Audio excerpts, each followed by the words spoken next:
Hey, welcome to the Reality is podcast. Another thought for this week from Andy Stanley. He says, never make a point at the expense of making a difference. Never make a point at the expense of making a difference. You ever just feel the need to be right?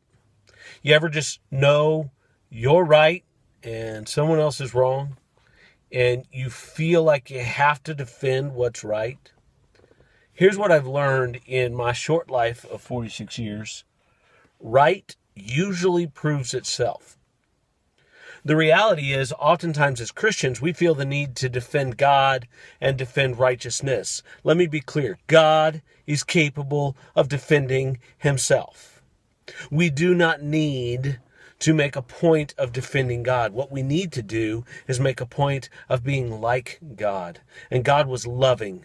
God was gracious. He was full of grace and full of truth. So it doesn't mean that I back off the truth or I back off what's right. I just express the truth, as the Bible says, in love. That grace is always a part of the way we bring truth to people.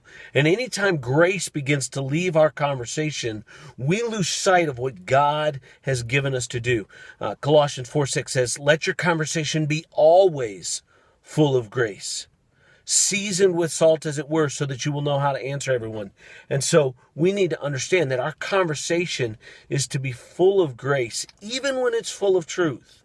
We should never make a point at the expense of making a difference. Keep it real.